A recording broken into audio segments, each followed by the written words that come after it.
સોમનાથ ગુજરાત રાજ્યના સૌરાષ્ટ્રના સાગર કાંઠે આવેલું ભવ્ય મંદિર છે. ભગવાન શિવના 12 પવિત્ર જ્યોતિર્લિંગમાંનું પ્રથમ જ્યોતિર્લિંગ અહીં સોમનાથમાં છે. સોમનાથનો ઉલ્લેખ ઋગ્વેદમાં પણ થયો છે. મંદિરની ખ્યાતિથી લલચાઈને લૂંટ થતાં ધર્મ તારણ કરવાને ઈરાદે આવેલા અનેક વિનાશકારી ઇસ્લામિક આક્રમણકારોને સામે સોમનાથનું આ મંદિર અડીખમ રહ્યું છે. મંદિરનો જ્યારે વિનાશ કરવાનો પ્રયત્ન થયો ત્યારે તેને ફરીને બાંધવામાં આવ્યું છે.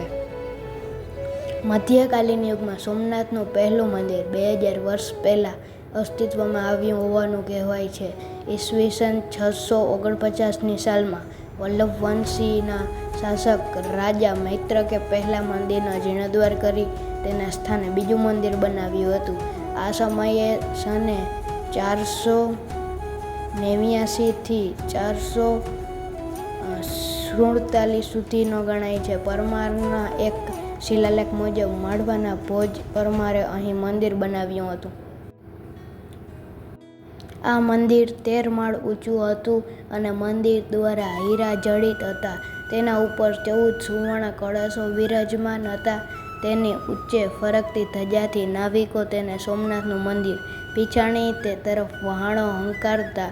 ઈસવીસન 955માં વલ્લભી સામ્રાજ્યના પતન સાથે આરબ આક્રમોએ સોમનાથનું પતન કર્યું. સિંધના અરબ શાસક જુનાયદે તેની સેના લઈ મંદિર પર હુમલો કરી મંદિરનો નાશ કર્યો. પ્રતિહાર રાજા નાગભટ્ટ બીજાએ 815માં ત્રીજી વખત લાલ પથ્થર એટલે કે રેતીયો પથ્થર વાપરી મંદિરનું નિર્માણ કર્યું. સ્વતંત્ર ભારતમાં પુનર્નિર્માણ ફેરફારો કરો.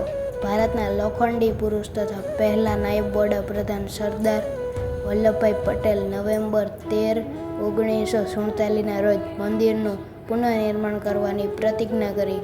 આજના સોમનાથ મંદિરનું તેની મૂળ જગ્યા પર 7મી વખત નિર્માણ થયું.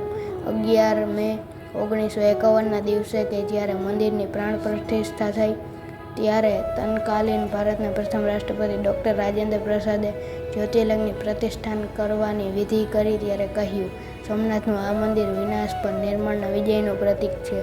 101 તોપોનું મહાદેવજીને સન્માન અપાયું. નૌકાદળે સાગરમાંથી તોપો ફોડી સેંકડો બ્રાહ્મણો વેદઘોષ કરીને પ્રતિષ્ઠા કરી. શ્રી સોમનાથ ટ્રસ્ટ હેઠળ મંદિરનું નિર્માણ થયું ને આ ટ્રસ્ટ હવે મંદિરની દેખરેખ કરે છે. સરદાર પટેલના આ ટ્રસ્ટના પ્રથમ ચેરમેન હતા અને ભૂતપૂર્વ મુખ્યમંત્રી કેશુભાઈ પટેલ પણ આ પદે રહ્યા હતા.